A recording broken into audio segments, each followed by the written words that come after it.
Buenas tardes, placer estar acá con ustedes en esta importante actividad. Eh, Agradecer a todo el equipo organizador del evento por la invitación a la Escuela de Ciencias Agrarias y a nosotros como grupo de producción animal. Es un placer estar acá con ustedes y voy a tratar de compartir algunos temas que ya mencionó el compañero Julio. Me dicen si la pantalla se ve adecuadamente. Sí, don Andrés, se mira. Gracias. Bueno, como decía Julio, vamos a tratar en esta tarde, de compartirles algunos de los principios básicos de los métodos de conservación de forrajes, tratar de enfocarnos un poquito más en el método del ensilaje y también vamos a hablar sobre el enolaje y la enificación. ¿Cuál es la importancia de estos métodos de conservación? ¿Cuáles algunos aspectos generales de la ganadería, el contexto actual el que tenemos y por qué estamos hablando de cultivar y de conservar pastos y forrajes para una ganadería sostenible, amigable, rentable?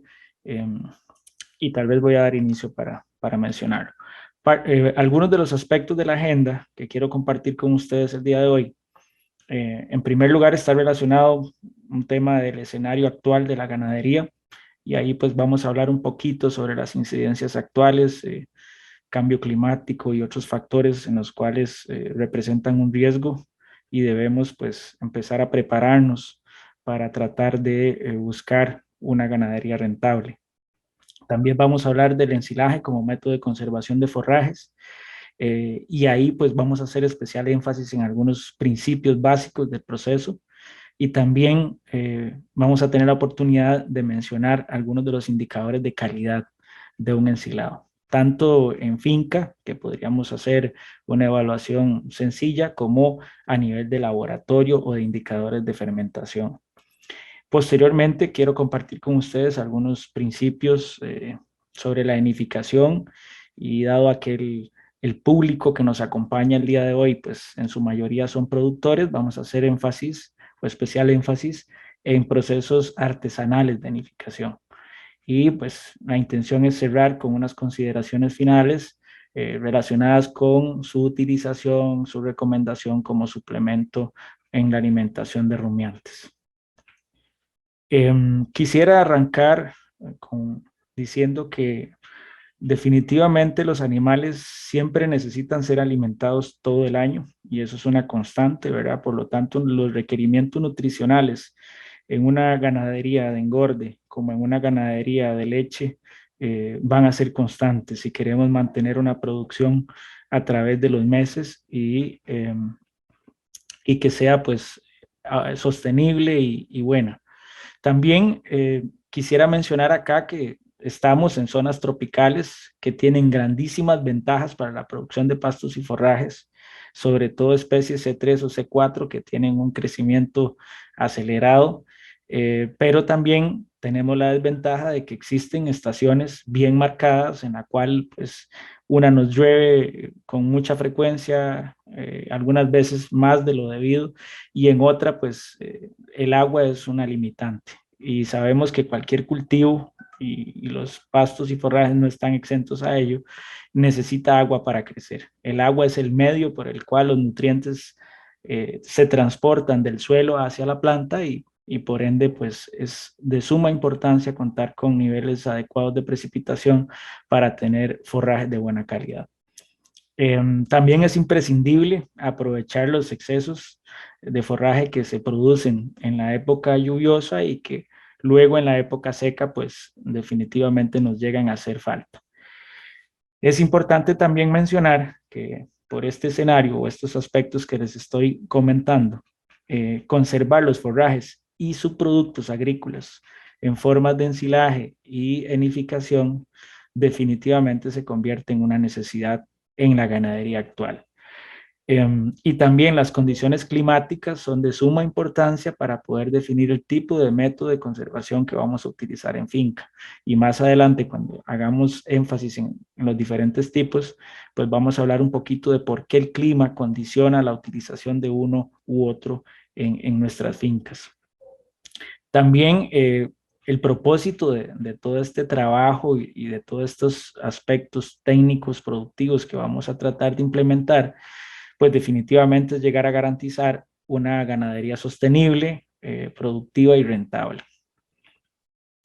Vamos a comenzar diciendo que los forrajes es el principal material vegetativo que utiliza para alimentar un rumiante y que existe o se pueden utilizar especies frescas que puede consumir el animal directamente en pastoreo y que sabemos que es uno de los métodos más baratos que hay porque no requiere de la inversión de mano de obra ni encarece el costo, pero también existe la posibilidad de suplementar a través de biomasa de especies de corte, que pueden ser pastos o pueden ser arbóreas arbustivas o leguminosas que complementan la dieta de los animales. Y además de ello, también está clasificados como pastos y forrajes los ensilajes, los enolajes y los senos, que también son alimentos conservados que perfectamente el animal rumiante puede consumir. Y cuando hablo de rumiante, estoy hablando de bovinos, de ovinos y caprinos y otras especies que son rumiantes también. Ok, aquí quiero partir de un principio básico y es que cuando estamos alimentando un rumiante, sabemos que anatómica y fisiológicamente es un animal que está diseñado para poder eh, extraer de manera muy eficiente la energía que se produce en la fibra de las diferentes plantas forrajeras. Y esto es de suma importancia porque lo diferencia enormemente de un monogástrico y que hace que a través de este aparato digestivo pueda aprovechar los nutrientes que tiene el forraje para poder transformarlos en carne, leche y otros subproductos de altísimo valor nutricional. Cuando hablamos de un aparato digestivo diferenciado, hablamos de un rumiante, pues hablamos de que es un animal que tiene un aparato digestivo un poco complejo, donde está dividido en estómagos, preestómagos y otras cavidades, y que tiene una asociación muy interesante con microorganismos, principalmente microorganismos bacterianos, hongos y protozoarios, que son los que de alguna manera le dan esa característica al rumiante para poder aprovechar material que otros animales no pueden aprovechar. Entonces, la vaca o un bovino o un rumiante puede consumir y digerir y utilizar diferentes ingredientes que el ser humano no puede, ¿verdad? Y que otras especies monogástricas no pueden, como las aves, los cerdos, entre otras. ¿Quiénes son los responsables? El alimento llega a la cavidad estomacal en la primera, que es el rumen. Los microorganismos atacan ese alimento y al final la vaca digiere los microorganismos. Esta es más o menos la dinámica que sucede cuando uno alimenta a un rumiante.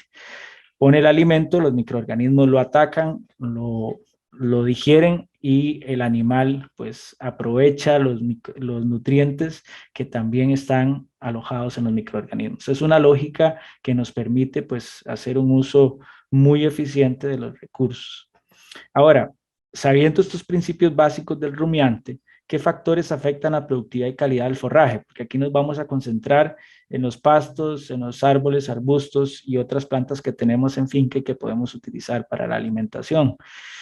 ¿Cómo se ven afectados? Bueno, sabemos que principalmente el clima es un factor fundamental y dentro del clima está la luz, la temperatura, la precipitación, el fotoperiodo, la humedad, entre otros aspectos que son indispensables para que tengamos un crecimiento apropiado de los pastos y los forrajes y tengamos material de buena calidad.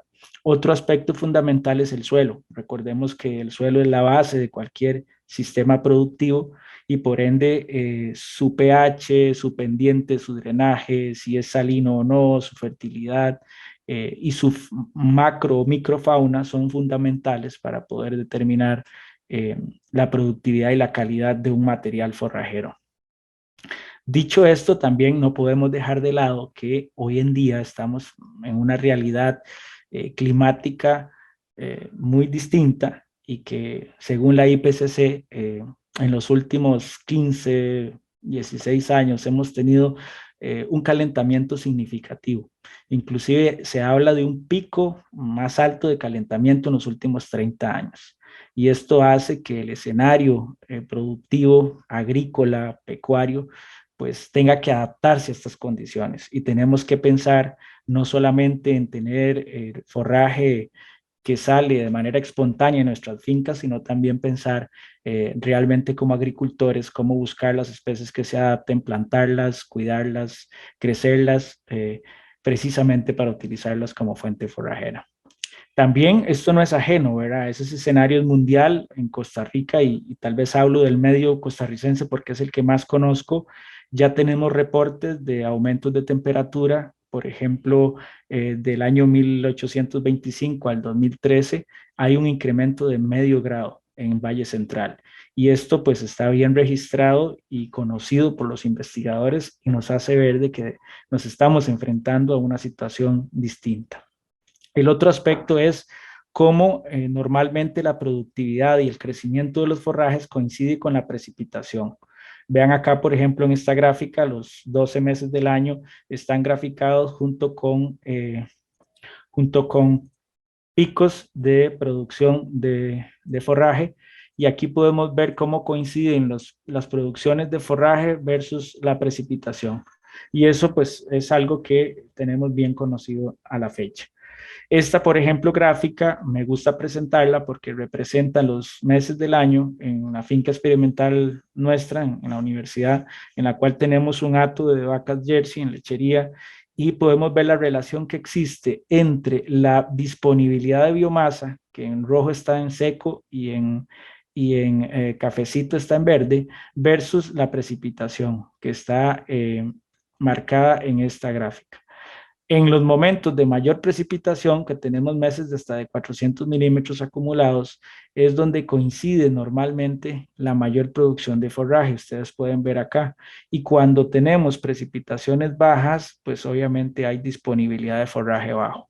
Y esto es fundamental porque nos está indicando una gráfica como esta de que este va a ser un periodo crítico para poder mantener la calidad de la producción de nuestros animales y recuerden que sus necesidades son constantes en el año y que tenemos que buscar alternativas para que esa alimentación no baje de calidad. También es importante pues analizar los escenarios climáticos, por ejemplo, en este caso, el Instituto Meteorológico Costarricense en el 2021 predijo o hizo proyecciones del cambio climático en Costa Rica y pudo graficar algunos aumentos o disminuciones de la precipitación dependiendo de algunas regiones del país. Y esto es importante porque nos dice que el clima no se comporta de manera natural o como estamos acostumbrados, sino que hay momentos donde nos va a llover más y hay momentos donde nos va a llover menos y tenemos que estar preparados para este tipo de escenarios. Otro aspecto fundamental es saber que la época del año también incide no solo en la productividad, sino en la calidad del material. Aquí, por ejemplo, podemos ver un estudio que se hizo en Costa Rica también sobre el pasto estrella, el San Juan, la braquiaria y el Kinggrass, y cómo comparan el nivel proteico tanto en época seca como en época húmeda y podemos ver cómo varía, ¿verdad?, de calidad dependiendo a la época en la que se coseche. Y es importante valorar este aspecto porque si tenemos épocas en donde el forraje tiene mejor calidad, pues entonces podemos pensar en conservarlo para las épocas de crisis. Bajo este escenario, Chacón propone que la ganadería tiene que adaptarse a estos nuevos escenarios en los cuales tenemos mayor temperatura, mayor luminosidad, menos precipitación, diferenciación en las lluvias, ¿verdad?, más o menos, también una mayor estabilidad en la producción de pastos y forrajes, mayor estrés calórico, mayor morbilidad y déficit de agua en consumo animal. Esto de alguna manera nos coloca en una posición en la cual no podemos seguir haciendo las cosas de la misma manera que las venimos haciendo siempre. La ganadería tradicional es importante, pero tenemos que empezar a generar cambios y para generar cambios tenemos que hacer cosas diferentes. Entonces, otro aspecto fundamental que hay que conversar es el tema de la estructura de costos. Según la Cámara Nacional de Productores de Leche costarricense, Este es el escenario más o menos de la estructura de costos de una finca lechera y podemos ver cómo la mano de obra y la alimentación se convierten en los costos más importantes de un sistema productivo. Si atacamos la alimentación y empezamos a producir alimentos en finca y a hacer un uso más eficiente y conservarlos a través de los diferentes métodos que vamos a conversar hoy, pues podemos impactar una parte importante del costo de la leche y de la carne que estamos produciendo en finca. ¿Por qué conservar forrajes? Bueno, ya algunos aspectos los mencionamos, pero es importante recalcar la marcada estacionalidad de las regiones, ¿verdad? En la ganadería, y Nicaragua no está ajeno, ¿verdad?, a este escenario. Disponibilidad y características nutricionales del forraje es sumamente importante y ya vimos algunos ejemplos de ello.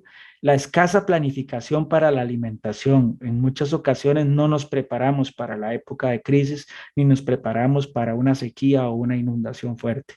Y esto hace que los animales y nuestra productividad sufran y cambien conforme a las condiciones a las que nos exponemos. Menor disponibilidad de forraje en la calidad de época seca, normalmente en algunos casos y en algunas regiones. Y también para lograr una buena producción y reproducción, la finca debe asegurar y planificar la producción de alimento durante los periodos críticos. Como les decía, el animal nunca cambia su necesidad nutricional, pero el ambiente sí, ¿verdad? El ambiente sí cambia la disponibilidad, cambia la calidad y tenemos que de alguna manera pues equilibrar esa balanza. En la finca debe producir al menos el 80% de los alimentos del ganado y esto para lograr tener una rentabilidad. Si recurrimos a los granos y a insumos altamente caros y que dependen del mercado internacional, pues obviamente no va a ser una sostenibilidad adecuada del sistema. Y también comprar pues solamente los insumos fundamentales como minerales, como suplementos de alto valor nutritivo que en algún momento o alguna etapa fisiológica de los animales se necesite. Entonces, conservar forrajes realmente aumenta la disponibilidad y la calidad de los mismos en estación seca y también logra una mayor productividad de carne y leche. Y eso es importante de tener presente. Ahora, vamos a enfocarnos en el tema que hoy nos tiene acá, que es principales tecnologías de conservación. Tenemos estas tres que ustedes ven en el escenario: ensilajes, enolaje y enificación. En el caso del ensilaje, es uno de los métodos de conservación en húmedo y es importante mencionarlo porque tolera que el forraje o el subproducto agrícola o lo que vayamos a conservar, y vean que no voy a hablar solamente de forrajes aquí porque el ensilaje también se puede utilizar como una técnica de conservación de yuca, de subproductos de piña y otros subproductos agrícolas que se pueden utilizar en alimentación de animales. El enolaje es una técnica de conservación que tiene un contenido de humedad media y la enificación es una técnica de conservación que requiere de un material seco o la menor humedad posible. Y eso es interesante porque están ordenados en función de la humedad que tolera cada uno. Ahora, la adopción de una u otra depende de las posibilidades específicas que tiene cada finca y también de las condiciones climáticas en las que impera el momento de la aplicación de la tecnología. Vamos a arrancar por el ensilaje. ¿Qué es un ensilaje? ¿Verdad? Y es importante tenerlo presente. Ya dijimos que es un proceso para conservar forraje a través de fermentaciones y ojo este concepto, sin oxígeno, o sea, anaeróbicas, que aumenta la acidez hasta un nivel que inhibe toda actividad enzimática o microbiana posterior. Y ahora con algunos de los principios vamos a tratar de entender por qué, por qué la acidez, por qué la acidez, perdón, ahí entró un micrófono, por qué la acidez si me pueden ayudar Don por Ángel. favor Ok. Dime ver.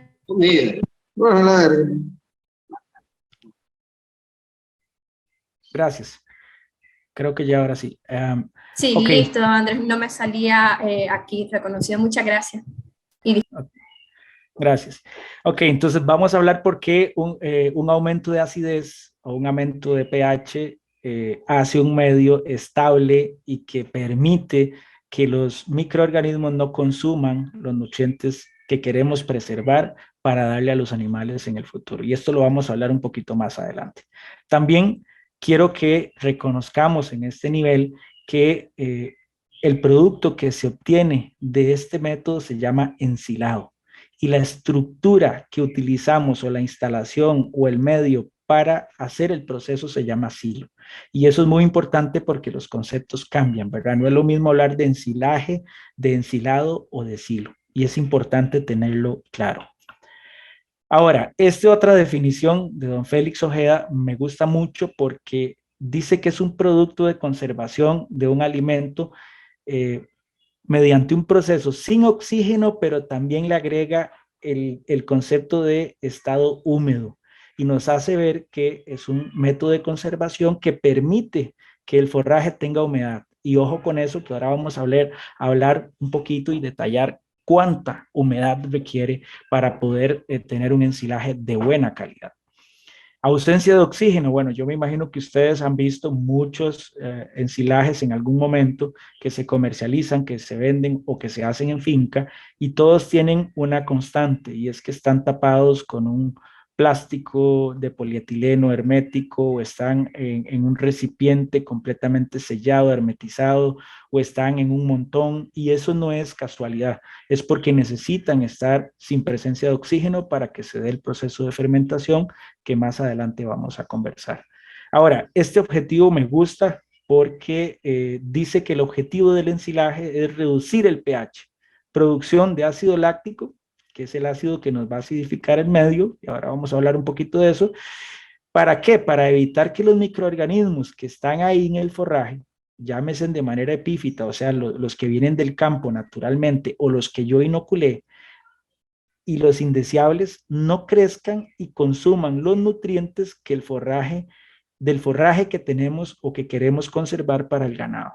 ¿Qué pasa si nosotros hacemos un ensilaje y no le damos las condiciones adecuadas? Bueno, esos microorganismos no van a producir ácido láctico, lo que se van a dedicar es a proliferar los que no son deseables o los indeseables, y ahora vamos a ver quiénes son los deseables y quiénes son los indeseables, y me van a consumir los nutrientes que voy a guardar o que estoy tratando de guardar para el ganado consuma en otro momento.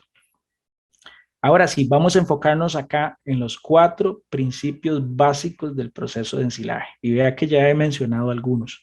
Primero, anaerobiosis o ausencia de oxígeno. Por eso todos los ensilajes están tapados y hermetizados, porque requieren de que no haya una entrada de oxígeno dentro del sistema. El segundo principio básico es la humedad del forraje. Si bien es cierto, ya mencioné que el forraje este método se puede hacer con forrajes en húmedo, no tolera un exceso de humedad. Y ahora vamos a hablar de cuál es la humedad requerida dependiendo de la especie de forraje para poder lograr un ensilaje de buena calidad. El otro principio básico son los azúcares.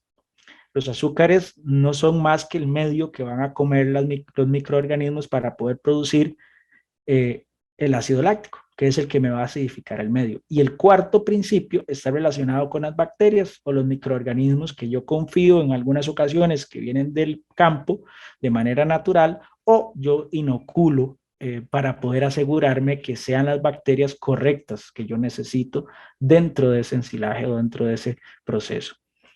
Ok, el principio básico número 1, la anaerobiosis. ¿Por qué es tan importante? Porque yo dentro del proceso tengo claro de que yo tengo que cortar el forraje, cortarlo en el campo, traerlo, trocearlo. ¿Por qué troceo? ¿Por qué no hago un silo o por qué no puedo hacer un ensilaje con material entero? Porque es de suma importancia la compactación, ya sea una compactación, que en este caso del silo trinchera que estamos viendo en la foto, está siendo compactado por un pickup. Esta compactación es sumamente importante porque libera oxígeno y deja condiciones anaeróbicas muy importantes que voy a requerir en el proceso de ensilaje. ¿Cuándo voy a tener presencia de oxígeno? Durante el proceso del ensilaje. Recuerden que yo voy al campo, lo corto, tengo que cerciorarme del estado fisiológico de la planta y ahora vamos a hablar de eso porque no puedo conservar cualquier forraje, tiene que ser un forraje que tenga buena calidad El proceso por sí solo no cambia ni mejora la calidad, simplemente busca conservarlo. Entonces, yo me voy a exponer a presencia de oxígeno en 4 momentos. En el primero, durante el llenado del silo. Y eso me da una norma. Y la norma es que yo no puedo llenar el silo en un montón de días. O sea, no puedo durar una semana llenando un silo. No puedo durar 4 o 5 días llenando un silo. Lo ideal sería llenarlo en un solo día o al menos 2 días. ¿Para qué? Para que tengamos material que vaya durante las fases del proceso en el mismo momento y que no haya exposición a oxígeno en exceso. Momento número 2, densidad de compactación. Aquí vamos a hablar de un término que es muy importante y es que los silos se miden por metro cúbico. Yo necesito calcular cuántos metros cúbicos tiene el estañón, tiene la bolsa o tiene la trinchera o la estructura donde voy a hacer el silo para poder determinar cuánto tonelaje o cuántos kilos puedo meter de material por metro cúbico. La densidad de compactación adecuada o recomendada tiene que estar entre 600 y 700 kilos por metro cúbico. Y ahí es importante la densidad de compactación porque entre más compacto, menos oxígeno y entre menos compacto, más oxígeno. Y si ustedes me han puesto atención bien, van a saber que entre menos oxígeno, mejor calidad de silo. Y entre más oxígeno, menor calidad de silo.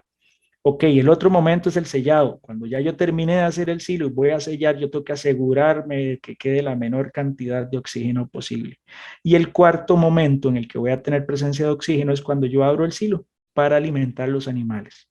Que esa apertura, pues obviamente lo expone a condiciones de oxígeno y deshermetiza el silo o le quita la hermeticidad que tenía y ya los microorganismos que no son benéficos van a tener el medio para poder desarrollarse y consumir nutrientes. Por eso la fase de alimentación es sumamente importante. Cuando expongo lo que expongo hoy al oxígeno, lo alimento a más tardar mañana. Y si puedo alimentar en capas, genial. Es lo recomendado. No puedo abrir un silo completo y coger una capa externa, alimentar de ahí, volverlo a cerrar y mañana volverlo a abrir y volver a alimentar porque estoy exponiéndolo al oxígeno y eso pues le va a restar calidad al material que queda por alimentar. Otro principio, la materia seca o el nivel de humedad. Ya mencioné que es importante que este método es un método en húmedo, pero no requiere o no tolera humedades altas. Depende, ¿verdad? No puede ser ni muy seco ni muy húmedo. Muy seco es enificación cuando deshidratamos. Y muy húmedo es un pasto en el campo verde tierno, ¿verdad? Que en muchas ocasiones tendemos a cortar y a conservar pastos tiernos que no llegan a un 20% de materia seca, o sea, un 80% agua. Y esto de alguna manera no garantiza un silo de buena calidad. ¿Por qué? Porque el exceso de agua no lo garantiza. Porque cuando hay demasiada agua, hay efluentes. Y esos efluentes arrastran nutrientes. Y cuando arrastran nutrientes, perdemos calidad del ensilaje. Y eso es muy importante. La presencia de un exceso de humedad no me da condiciones adecuadas para que los microorganismos consuman el azúcar y lo transformen en los ácidos que me van a acidificar el medio. Acá, por ejemplo, hablamos entonces de cultivos que se pueden ensilar de manera directa y cultivos que requieren un presecado para poder ensilarlo de manera directa maíz, sorgo y otros cereales. ¿Por qué? Porque estos que están aquí se consideran uno de los cultivos con mejores características de ensilabilidad. ¿Por qué? Porque tienen una cantidad de azúcares que es muy importante para que los microorganismos lo consuman y lo transformen en ácidos. Ahora, los que requieren presecado, dentro de esa lista están la mayoría de pastos, las leguminosas, las arbóreas y las arbustivas. ¿Por qué? Porque los pastos tiernos tienden a tener muchísima humedad y las leguminosas y arbustivas son muy altas en proteína, como la alfalfa o el botón de oro, la morera, el nacedero, y esas tienden a tender o tienen más bien una capacidad amortiguadora que llama uno de resistencia al ensilaje o a la bajada de pH. Y eso hace que necesariamente tenemos que deshidratarlas más que los otros forrajes para poder lograr un ensilaje de buena calidad. Aquí tenemos algunos datos, por ejemplo, en el maíz se requiere que llegue a 32-38% de materia seca, o sea, un 70% de humedad, aproximadamente un 70-60. En el caso de los pastos también un 70% de humedad, entre 30 y 45% de materia seca, y en el caso de la alfalfa casi llegamos al 50%, ¿verdad? Entre 40 y 50 para lograr procesos de buena calidad. Y ojo que aquí estoy dando un principio básico. No todos los forrajes yo los puedo cortar en campo y traer, trocear y ensilar directamente. Y hay que tener mucho cuidado con esto. El otro principio básico son los azúcares. Es importantísimo que el forraje que yo voy a conservar por ensilaje tenga la cantidad de azúcares requerido. ¿Cuál es? Bueno, si tenemos un laboratorio y podemos determinarlo, sabemos que debe estar entre 6 y 12.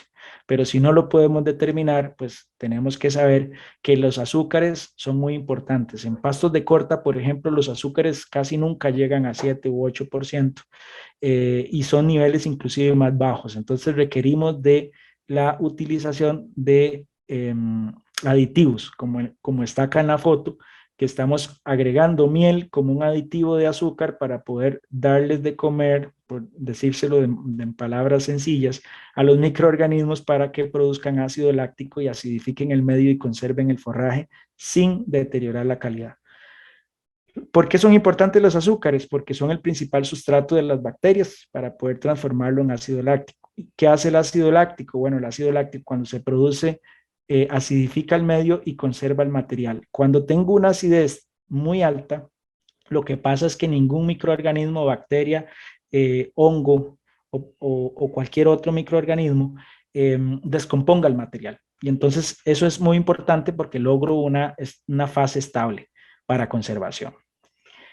El otro principio son las bacterias presentes. Yo siempre cuando voy a ensilar confío en las bacterias epífitas o naturales que el forraje trae del campo.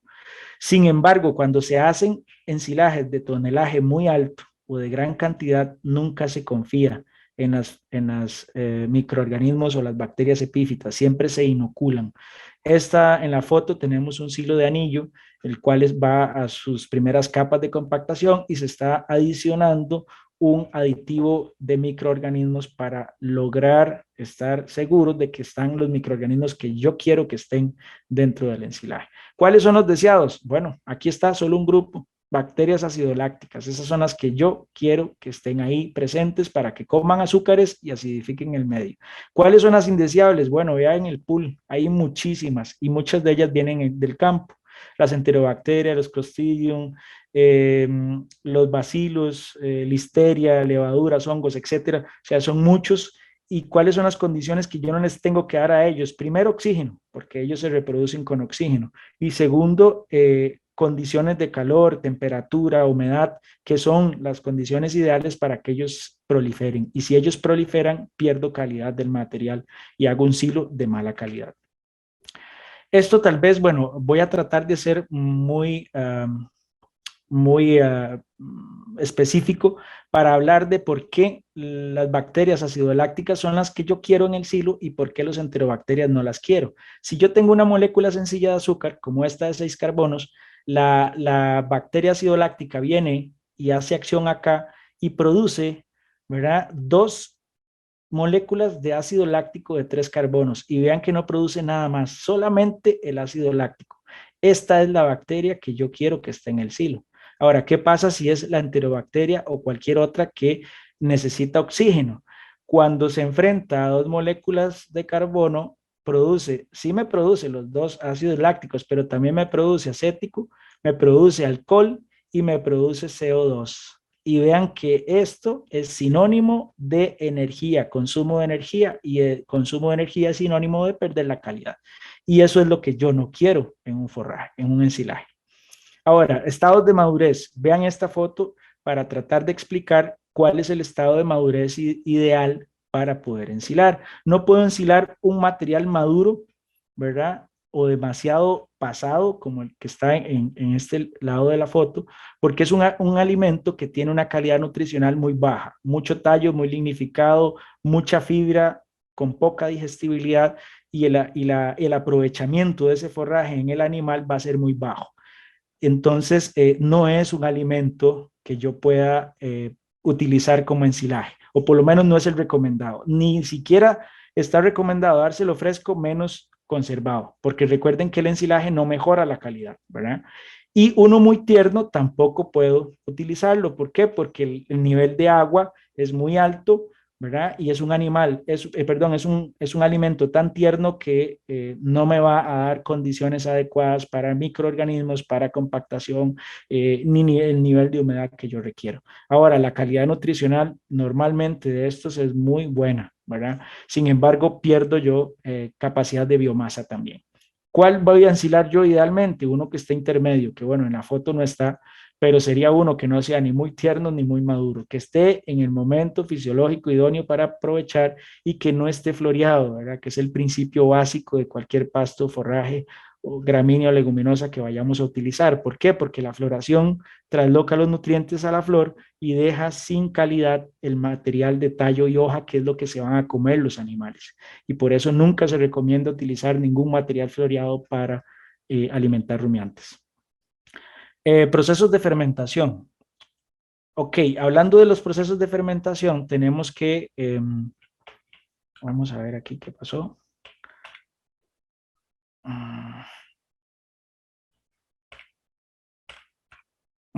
Bueno, algo pasó aquí, vamos a tratar de salir.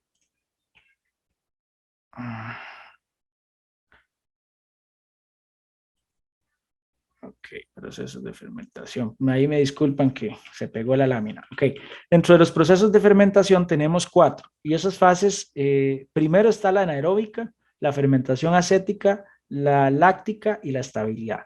¿Qué es lo que quiero explicarles acá? Que cuando usted hace un silo, lo compacta, lo cierra, no lo puedo utilizar al próximo día porque hay fases que requieren de cierto grado de tiempo. Primera, aeróbica. Cuando yo cierro el silo empieza a calentarse, consume el poco oxígeno que quedó y libera agua y calor. Vea que el agua tiene que ser lo mínimo posible, que no haya muchos efluentes para que no sea una pérdida considerable.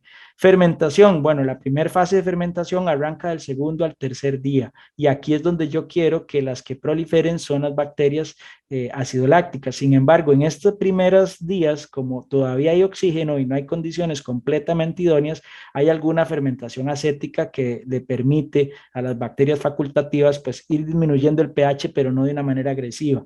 Luego llego aproximadamente a los 40 días de estabilidad y esto por alguna recomendación de algunos investigadores para poder llegar a una fase de estabilidad completa, ¿verdad? Una fase de estabilidad que la alcanzo en la cuarta fase y fase de estabilidad la alcanzo cuando el pH o el grado de acidez es menor a 4. En la escala de 1 a 14, 1 es ácido y 14 es básico y entonces un 4 se está acercando al 1, que es el mayor grado de acidificación y en esta fase realmente tengo un material bien conservado. ¿Qué pasa con la temperatura? Vean que yo hago un silo y los primeros días se eleva a temperatura hasta 32 grados y luego empieza a disminuir conforme va avanzando las diferentes fases que les acabo de mencionar. ¿Qué pasa con el pH? Bueno, el pH que viene del campo es un pH básico, muy, muy cercano al básico, entre 6 y 7. Y conforme pasan los días de un silo cerrado y con buenas hermeticidad, lo llego hasta un 4.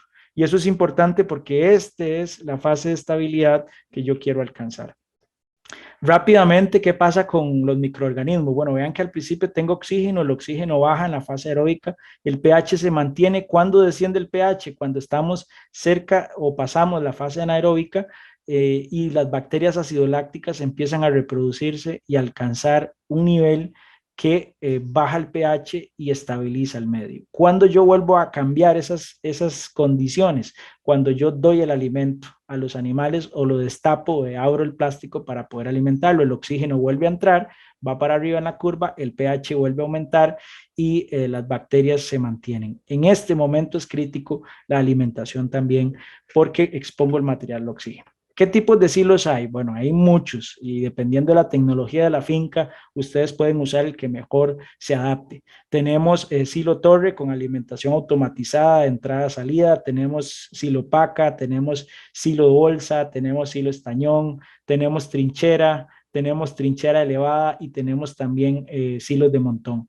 Todos tienen su grado de dificultad, todos tienen sus pros y sus contras, sus ventajas o sus desventajas, pero todos buscan la hermeticidad total del material. También hay tecnologías un poco más sencillas como el silo bolsa, ¿verdad? En este caso se pueden usar bolsas más sencillas, menos gruesas, inclusive algunas de empacar hielo, eh, con algunos materiales de compactación como estos que ustedes ven acá, muy sencillos, con un contrapeso, van logrando un nivel de compactación adecuado en la bolsa para poder preservar. Y también está esta tecnología que es el silo anillo. Aquí tenemos una circunferencia o un diámetro, perdón, de 3 metros y una altura de 0.8. Yo empiezo a compactar capa a capa, ¿verdad? Que en cada capa es importante contabilizar cuánto material incluye. La compactación la puedo hacer con el peso de las propias personas, ¿verdad? A adicionar ya sea aditivos, en este caso es Silomax, que una mezcla de microorganismos lácticos para poder manipular lo que sucede ahí adentro y luego coloco la manta para hermetizarlo y coloco una capa de tierra para que quede de manera apropiada. Este es un silo anillo de aproximadamente 4 toneladas o 4.000 kilos, en el cual se logró una compactación de 600 a 700 kilogramos por metro cúbico, que era lo que yo les comentaba. También hay otras tecnologías, silo estañón, que yo puedo hacerlo de capa a capa. En este caso estamos agregando miel porque es un king grass, es un forraje que no tiene la cantidad de carbohidratos que se requieren. Estoy compactando con un pilón y estoy sellando herméticamente con un plástico y con un anillo o una tapa. Aproximadamente de 40 a 50 días por todas las fases que ya les expliqué y por todo el comportamiento de los microorganismos dentro del silo para poder aprovechar un silo de muy buena calidad. Ahora, hablemos un poquito de la calidad. ¿Cómo yo mido la calidad en finca? Cuando yo hice el silo, pasaron los 40 o 50 días o llegó la época de crisis que yo estaba esperando y lo tengo que abrir para ofertarlo.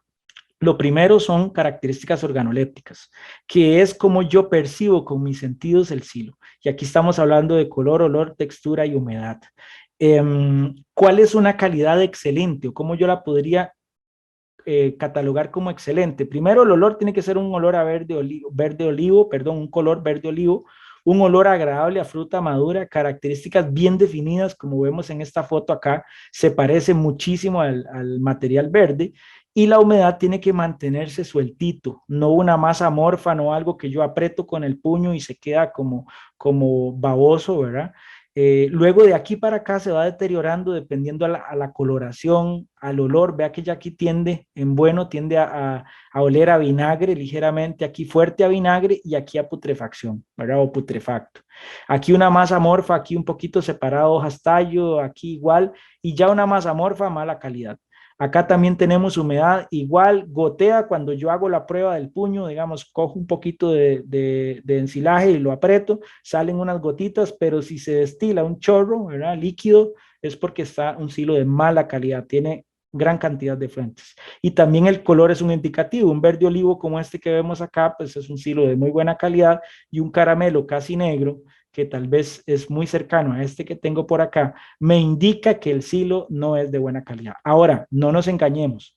Hay materiales que preservamos que no necesariamente siguen este estilo de comportamiento. Por ejemplo, un silo de banano, cuando hay mucha, o un silo de yuca, cuando hay mucha cantidad de carbohidratos, también puede cambiar el estilo y el color del silo, y eso hay que tener cuidado con ello. Aquí estamos hablando más de silos de forraje. Acá tenemos en la foto una diferencia entre un silo de calidad y un silo de mala calidad, ¿verdad? Otros indicadores, si tenemos la oportunidad de ir a un laboratorio, bueno, ya ahí estamos hablando de que podemos determinar materia seca, que estos son más o menos los niveles que yo esperaría, un pH menor a 4.2, que fue lo que les estaba diciendo, la fase estable se alcanza con ese, y ojo que hay materiales que yo puedo ensilar que no necesariamente llegan a 4.2, pero que son de buena calidad, y ahí estoy hablando de leguminosas principalmente, de botón de oro, de morera, de nacedero, de algunas de las plantas muy altamente proteicas, no necesariamente bajan el pH tanto, pero sí logran silos de buena calidad. Y el otro son los ácidos grasos volátiles. Si estamos hablando de ácido láctico, pues obviamente los mayores contenidos tienen un silo de buena calidad y menores contenidos de butírico y acético. Estos yo esperaría que estén o no estén presentes o estén en la menor cantidad posible. ¿De qué depende la calidad del silo? Bueno, ya hemos ido visualizando algunos aspectos, pero depende del material que voy a ensilar, si es gramínea o leguminosa, ya les dije por qué, de la especie, ¿verdad? Es muy importante, de la edad, entre menor edad, mayor calidad y sucesivamente. O sea, la etapa fisiológica es fundamental. ¿Cuál es la que yo voy a utilizar para ensilar? Bueno, la que los animales tienen la mejor calidad nutricional, pero también tengo que valorar el contenido de energía o azúcares de la planta. Porque, por ejemplo, en el maíz y en el sorgo son muy buenos para ensilar, pero requieren de un grado de línea de leche en el caso del maíz y en el caso del sorgo que esté floreado con una panícula llenando grano para asegurarme la cantidad de energía que se requiere en los microorganismos. Elaboración, bueno, tamaño de partículas fundamental de 1 a 2 centímetros, de 1.5 a 2. ¿Por qué? Porque la compactación se mejora cuando tengo partículas más pequeñas. Si tengo partículas muy grandes y poco homogéneas, es difícil compactar. La compactación, que ya les hablé del grado de compactación ideal y del tiempo de compactación. Ojo que no puedo durar una semana sin un silo. De las bacterias presentes, ya hablamos, ¿verdad? De las que son menos deseables y de las que son deseables.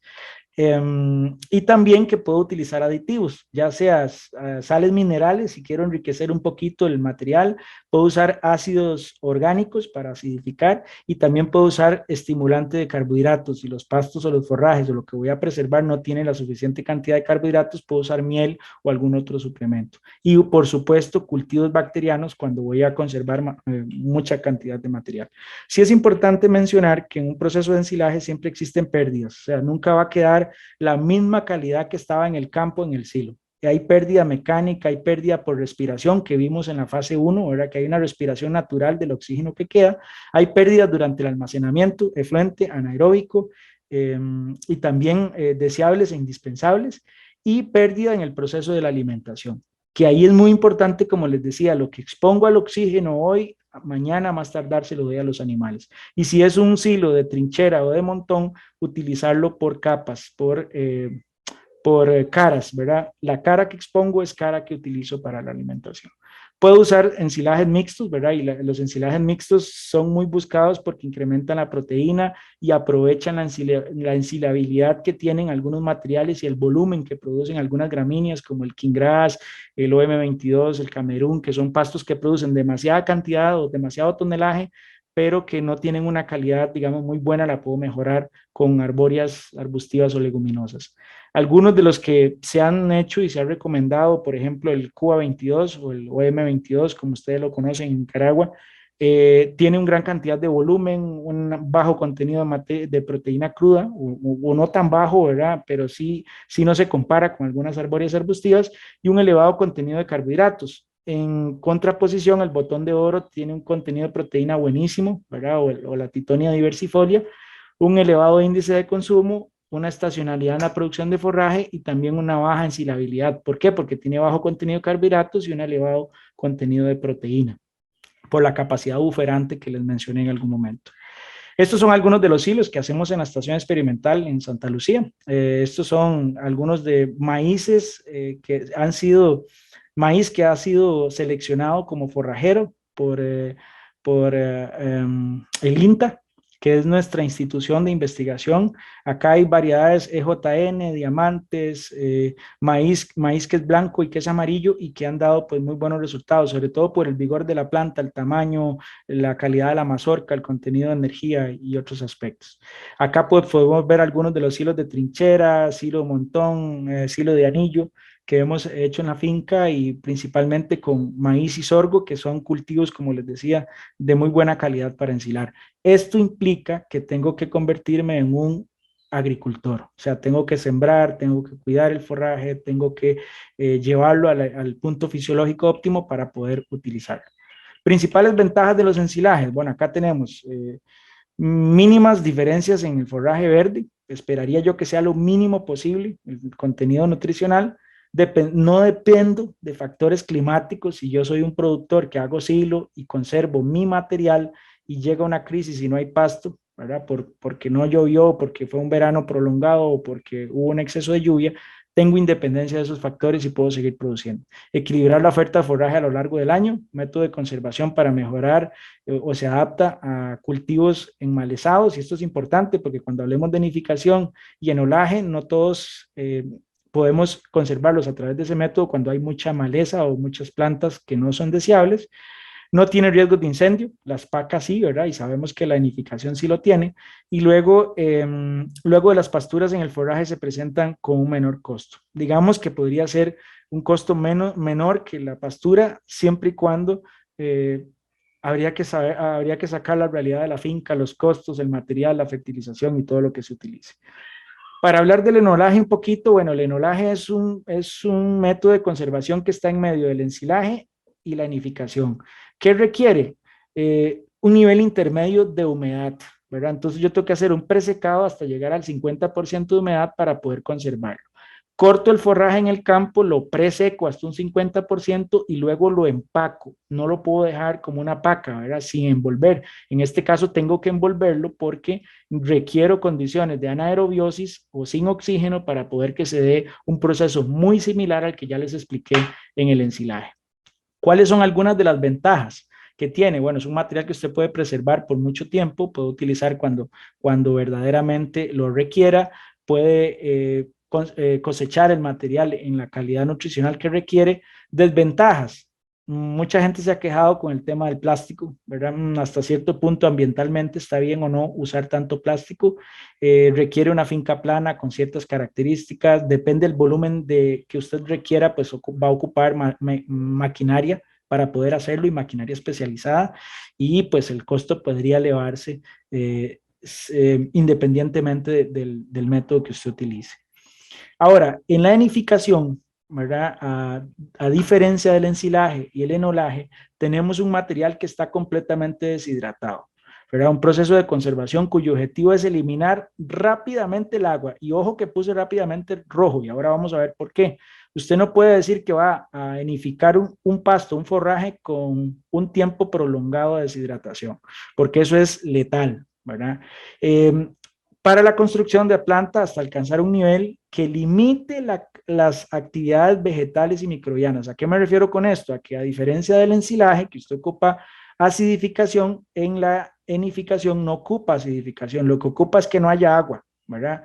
A tal punto que eso limite la actividad vegetal y microbiana de la planta. Si usted deja un material semi deshidratado, la planta sigue respirando, y si sigue respirando, sigue consumiendo los nutrientes que tiene y pierde calidad. Entonces, por eso necesito llevarla a un nivel de secado que paralice ese proceso. Ahora, aquí, como les decía, como el público mayoritario hoy son productores, vamos a hablar un poquito del método de enificación, pero a nivel artesanal. Y aquí pues me voy a basar mucho en este manual publicado por el CATI en el 2012, que me parece que tiene todos los elementos que se requieren. Don Danilo Peso es un excelente profesional y estoy seguro que ustedes lo conocen, también Raúl y Kenny. Realmente, pues mis respetos a ellos y los menciono porque voy a presentar algo de su trabajo. El heno es el producto que resulta de la deshidratación natural de un forraje a nivel de humedad generalmente inferior a 15. ¿Qué quiere decir esto? Que yo estoy alcanzando un 85% de materia seca. Y por eso el heno es un producto muy gustado por los animales. ¿Por qué? Porque no tiene agua. Entonces, el llenado físico del animal por mucha materia seca es más fácil. Sin embargo, no siempre tienen la calidad que deberían de requerir, sobre todo cuando no tenemos cuidado en el momento en que se cosecha, en si había mucha maleza o no en el campo, en si el pasto tenía su momento fisiológico ideal. Ahora, conservar el producto depende en impedir que procesos biológicos tales como el enmohecimiento y la fermentación tengan lugar. O sea, ¿qué estoy diciendo? Que para poder llegar a tener un heno de calidad, yo lo que hago es perder agua hasta tal punto que los procesos fisiológicos o biológicos se paralizan y no me va a provocar ni un enmohecimiento o producción de hongos, ni tampoco una fermentación. O sea, queda un estado latente pero en seco. No es una latencia en ácido como es el ensilaje, ¿verdad? Esa es una diferencia. ¿Cuáles son las ventajas aquí? Bueno, es un proceso de conservación de forraje sencillo que se puede elaborar manualmente con bajo costo, dependiendo de la tecnología que usted utilice o la cantidad de material que requiera. También el heno no se necesita de una infraestructura especializada si aplicamos este tipo de tecnología artesanal, ¿verdad? Es un forraje de fácil transporte y almacenaje. Tener heno en la finca es bonito porque usted tiene una reserva de material bien preservada para algún momento de crisis. Puede conservar por largo tiempo y eso es importantísimo siempre y cuando esté seco y se mantenga protegido a la sombra y de la aireación. Usted puede usar heno o puede guardar heno por mucho tiempo. El heno se prepara con forrajes de buena calidad y ojo que estamos haciendo énfasis en buena calidad. Si usted guarda un forraje viejo y malo, va a tener una paca vieja y mala. El proceso no mejora la calidad y eso es importante. El heno es apetecido por el ganado, ya lo mencioné por qué, ¿verdad? Tiene muy poca agua, tiene un llenado bastante bueno y aporta una gran cantidad de nutrientes siempre y cuando la paca tenga muy buena calidad y casi todas las especies forrajeras perennes o anuales se pueden utilizar para preparar heno. Y ojo aquí, ¿verdad? Única y exclusivamente o se excluyen aquellas especies de corte donde los tallos son muy gruesos o carnosos, ¿verdad? Como el pasto elefante o los quingrases, el sorgo, el maíz, la caña. ¿Por qué se excluyen? Porque son materiales que son tan carnosos o con tallos tan fuertes que la deshidratación a niveles de 85% materia seca no es posible y no en el tiempo que se requiere. Entonces no se recomienda enificar un material de este tipo. Se adapta bien a la mayoría de sistemas de producción y también el heno de buena calidad se considera como una fuente de forraje ideal para la cría de terneros. ¿Y por qué? Porque recuerden que como por ser un material seco, estimula los primeros procesos ruminales de los terneros que son, por su gotera esofágica, son monogástricos y luego se convierten en rumiantes. Bueno, acá, ¿cuáles son algunas de las desventajas que tiene el heno? Bueno, exige que no haya lluvia y sabemos que el ambiente seco es fundamental para poder bajar humedad. No voy a tener un galerón suficientemente grande para secar el forraje. Normalmente este proceso se hace deshidratación en campo, en finca, ¿verdad? También cuando se dan las condiciones seguras para el secado, por ejemplo, una ausencia de lluvias, es cuando muchas de las especies están en floración o ya se ha producido semilla y por lo tanto su calidad nutricional ha disminuido de manera importante. Recuerden que les dije que la floración no es para nada apropiada para un forraje que se va a utilizar a alimentar rumiantes. Y cuando se requiere preparar un número grande de pacas, por ejemplo 800 de 12 kilos, obviamente se requiere maquinaria y no podemos pues pretender hacer 800 pacas con un método tradicional y de bajo costo como este. Acá, bueno, ¿cuáles cambios ocurren durante el proceso? Lo primero que pasa cuando yo corto el pasto para poder hacer heno es que el pasto eh, detiene su flujo de agua de nutrientes de la raíz a la biomasa aérea, ¿verdad? Recuerden que el agua es el que mueve los nutrientes del suelo a la planta, eso se detiene. Pero las células de la biomasa, o sea, las células de las hojas y los tallos, continúan el proceso de respiración. Y esta respiración, aún cortado el forraje, ¿verdad? Sigue consumiendo los nutrientes de la planta. Por eso yo requiero de una deshidratación rápida. Yo no puedo deshidratarlo lento porque si dejo que esas células sigan funcionando y sigan consumiendo, sigan respirando y sigan consumiendo la energía, el pasto va a quedar sin nada y es un pasto de mala calidad. ¿Cuándo se detiene esa respiración? Más o menos en un 38, un 40% de materia seca. Por eso es importante que si yo corto, llegue a ese nivel de secado lo más rápido posible para paralizar ese proceso de respiración y que no se pierda la calidad. Para acelerar el proceso de secado, ¿verdad? Colocar forrajes de corta en hileras y estar volteando periódicamente. Si yo los amontono, pues obviamente va a empezar a generar procesos de calentamiento, de oxidación, de composteo que yo no requiero en este caso. Por eso se coloca en hileras y se voltea con frecuencia para que no suceda esto. El secado debe ser a temperaturas no muy altas, no pasar de 26 o 32 grados. Tampoco requiero porque requiere un secado rápido, voy a obtener temperatura muy alta, porque la temperatura muy alta desnaturaliza proteínas y otros nutrientes del forraje. Factores que afectan las condiciones del pasto que se lleva a nidificar. Bueno, aquí obviamente la especie y la variedad, que ya hablamos un poquito de esto, cuáles se pueden y cuáles no. Estado fisiológico de la planta, si está floreado o no, si está demasiado tierno o no. Vamos a nidificar un pasto que esté en un estado fisiológico apropiado. Porcentaje de maleza en el cultivo es sumamente importante que esté libre de malezas y para este método se requiere ser más estricto que el ensilaje. Daños causados por insectos y por enfermedades. Bueno, eso no siempre se da, pero sí hay algunos forrajes que son atacados por varios insectos y varias enfermedades que no es, o son factores que van a afectar las condiciones del pasto. Otros factores que afectan el proceso, bueno, condiciones climáticas, obviamente requerimos del corte y el secado, pues se den condiciones apropiadas, no puede llover, no puede haber condiciones de encharcamiento, no puede haber una temperatura demasiado elevada. Momento del día para arrancar el corte, debe ser un momento temprano, ¿verdad? Ojalá sin el rocío de la mañana para disminuir humedad y que el secado sea más rápido. La tecnología de cosecha es importante, si es automatizado, si es a cuchillo, también eso pues varía el periodo de secado y la calidad. Eh, Operación de la hiladora, el volteador, el secado y el enfalado. Obviamente pues esa operación desde que se corta, se deshidrata, se voltea, se seca y se enfarja o se hace paca, es sumamente susceptible. Y también con el almacenamiento, hay que tener mucho cuidado.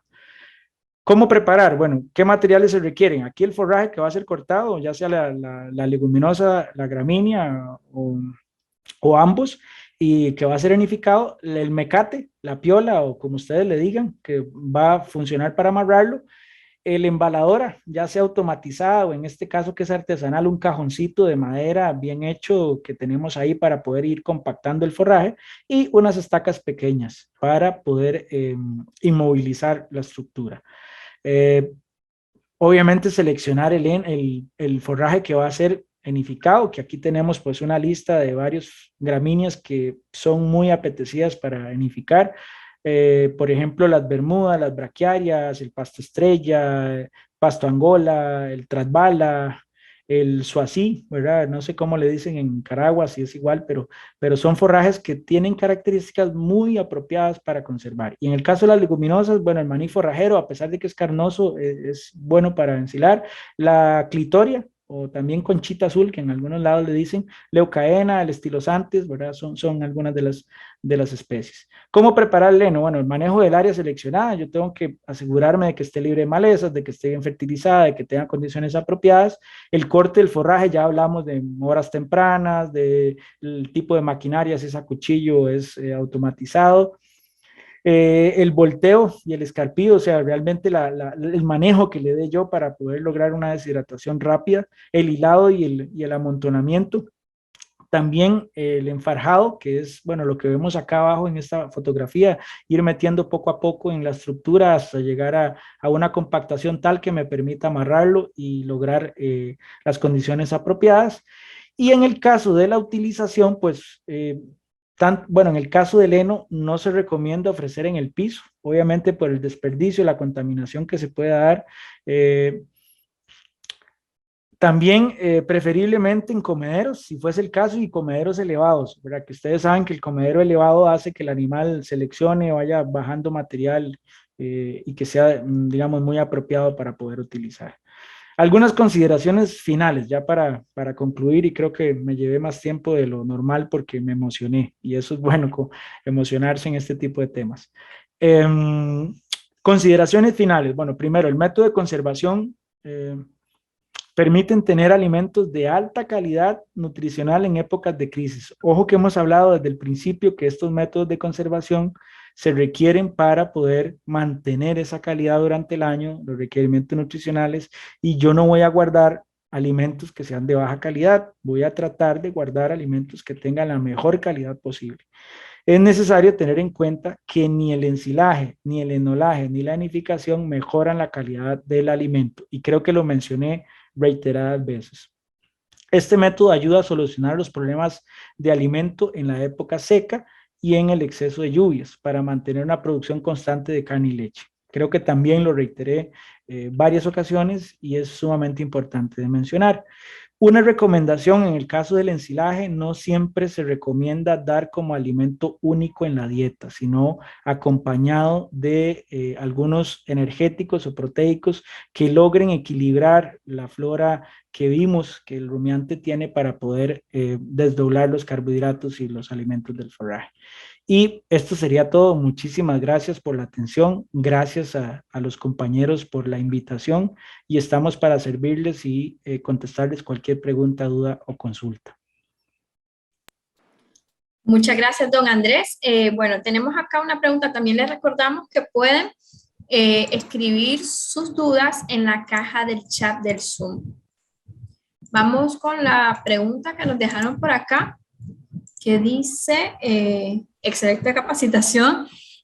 Cuando saca el ensilado, hecho en montón, me imagino que en grandes cantidades, puedo guardar anaeróbicamente en bolsas plásticas con sacos y si tendrá el mismo tiempo de conservación. Bueno, ¿está bien o la vuelvo a repetir? Creo que le entendí Okay. la esencia de la pregunta. El amigo o la amiga está preguntando si cuando se elabora un silo de montón donde tienes mucha cantidad, puedes empezar a sacarlo y guardarlo en bolsas para ir ofreciéndolo posteriormente. Creo que por ahí va la pregunta. Mi respuesta concreta es no, o sea, no se recomienda, porque en el momento que usted lo descompacta y lo expone al oxígeno, los microorganismos indeseables tienen el escenario perfecto para empezar a consumir los nutrientes del pasto. Entonces, no se recomienda. Lo que se recomienda cuando usted tiene un silo de montón de altas proporciones es que usted lo abra en una de las esquinas y empiece a utilizarlo capa a capa. Lo que usted expone lo utiliza los animales y lo va fraccionando por capas para no descompactar el resto del silo montón y mantenerle sus condiciones de hermeticidad para que se preserve. Y así, capa a capa, poco a poco, lo puedo utilizar por el tiempo que se requiera, o sea, 1 mes, 2 meses, 22 días, y no pasa nada. No se recomienda hacer eso que el compañero pregunta. Ok, muchas gracias, André. En caso que queden dudas a la persona que nos mandó la pregunta, también nos podría pues, terminar de aclarar mediante la caja del chat. Otra pregunta que tenemos es que si este proceso de ensilaje, el método también se puede usar con la alimentación para caballos.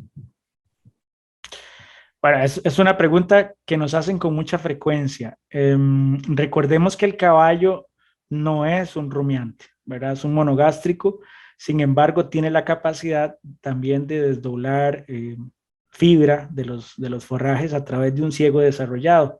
Sin embargo, hay una particularidad, el caballo padece muchísimo de cólicos y por esa situación no se recomienda la utilización de ensilaje en caballos. Por lo menos de todo lo que yo he escuchado, investigado y leído, siempre prefieren no ofrecer silo a caballos para evitar problemas de cólicos, problemas digestivos, etcétera. Recordemos que es un material que está acidificado y esta acidificación y este enriquecimiento de microorganismos lácticos puede provocar problemas digestivos en el animal. Entonces, concretamente no se recomienda.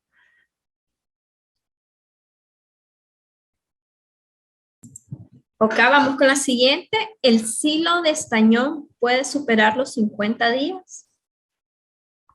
Sí, perfectamente. O sea, vamos a ver, yo hablé de tiempo mínimo para utilizarlo, para esperar a que sucedan las 4 fases fundamentales. El consumo de oxígeno, la fase de microorganismos facultativos, la fase láctica y la estabilidad. Sin embargo, el tiempo máximo puede ser el que ustedes quieran, ¿verdad? Pueden ser 50, 60, 70. ¿De qué depende? De que se mantengan las condiciones de hermeticidad del silo. Ahora, es importante que la pregunta va enfocada al silo de estañón y es muy interesante porque el silo de estañón mantiene condiciones de hermeticidad por mucho más tiempo. Es una estructura más estable y yo puedo mantener un silo de estañón bien sellado por el tiempo que sea. Ahora, voy a hablar de la recomendación ideal para utilizar el silo. ¿Cuál es el tiempo ideal que yo debería esperar para utilizarlo? Bueno, quien me va a decir eso es la planificación de mi finca.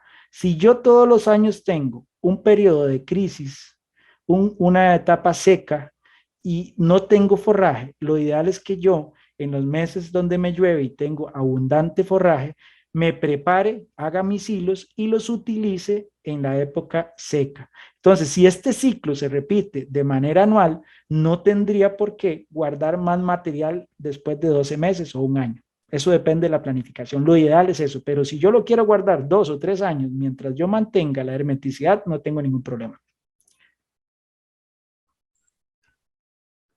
Otra pregunta es que tenemos es si se puede ensilar paca usando urea. Muy buena pregunta. La urea es una fuente de nitrógeno no proteico que se utiliza para enriquecer el contenido de proteína bruta de un alimento. Nosotros, tal vez no lo mencioné durante la charla y agradezco al amigo o a la amiga que lo preguntó. Normalmente utilizamos la urea para aumentar o potenciar un poquito los contenidos de proteína. Hemos utilizado urea al 1, al 2 y hasta el 3%.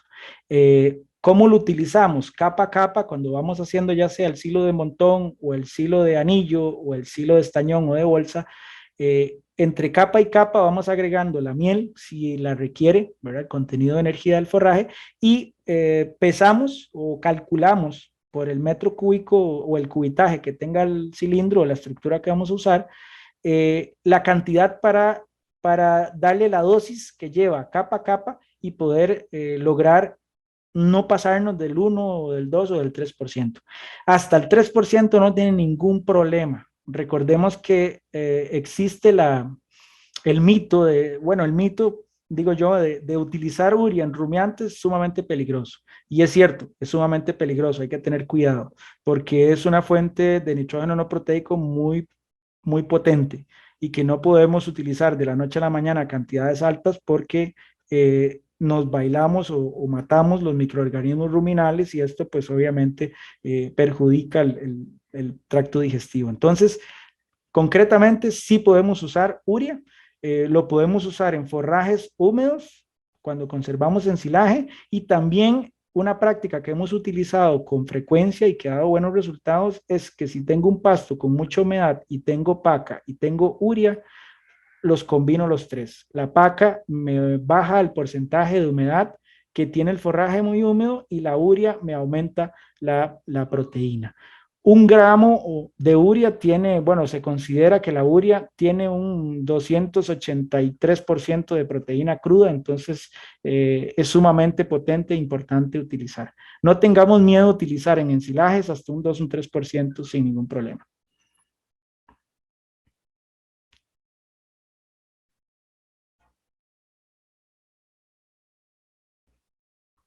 Acá la siguiente pregunta es, ¿cuánto es la duración máxima de un ensilado?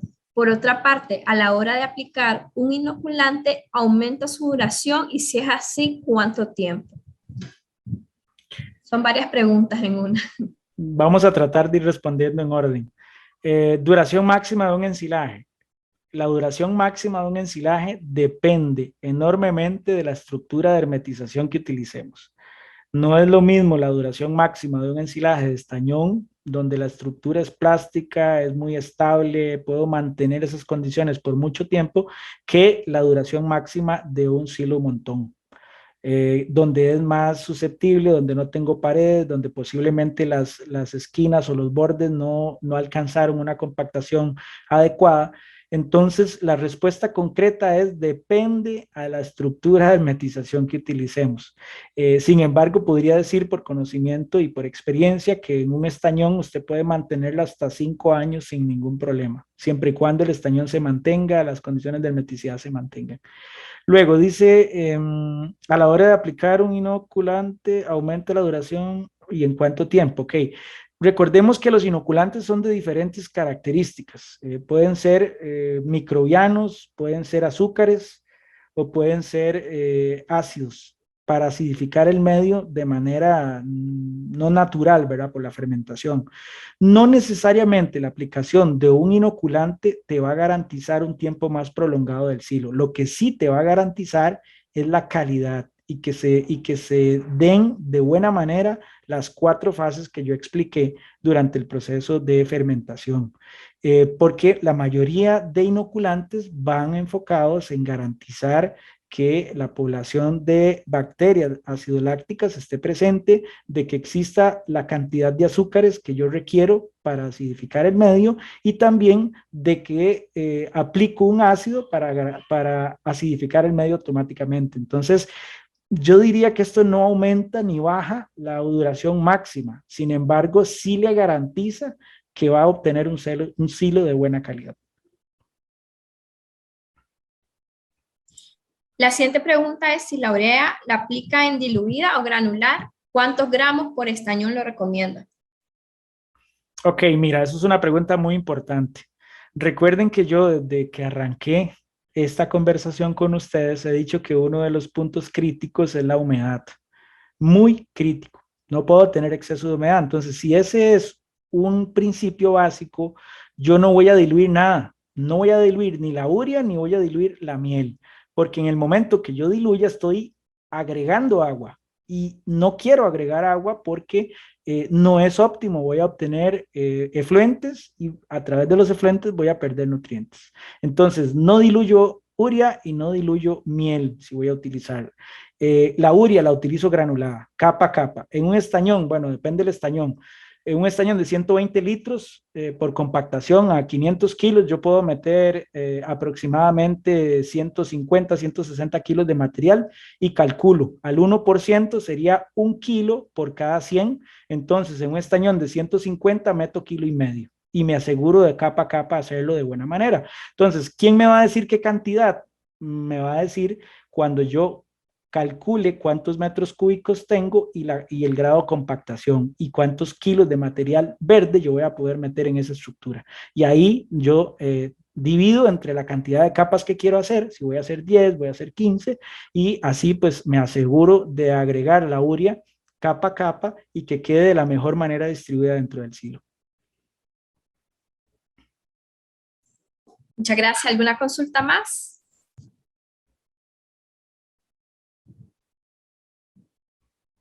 Vamos a irnos a ver una última consulta.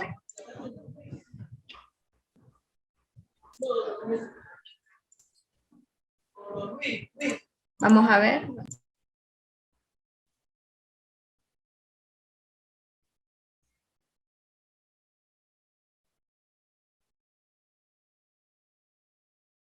Bueno, si no tenemos más preguntas.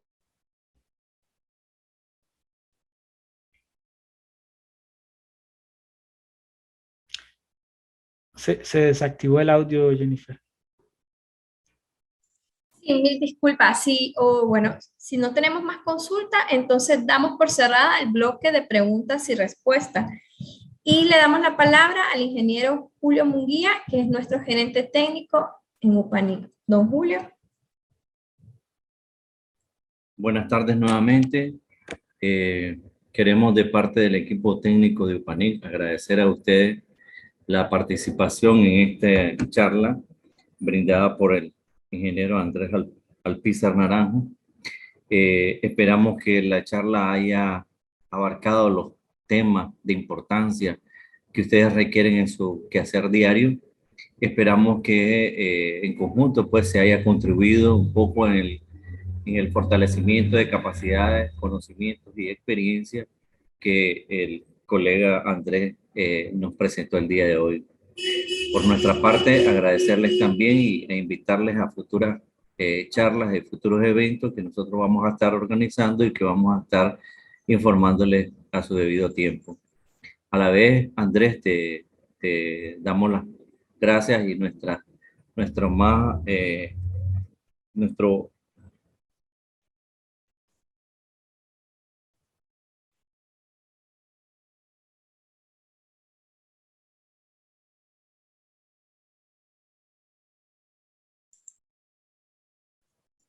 Don ¿Aló? ¿Me Julio, escuchan? ¿Me sí, escuchan? ahora sí, don Julio, se nos había ido y ahora sí.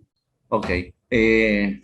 Como le decía, agradecer al colega Andrés por la charla brindada por parte del equipo técnico. Agradecemos su disponibilidad.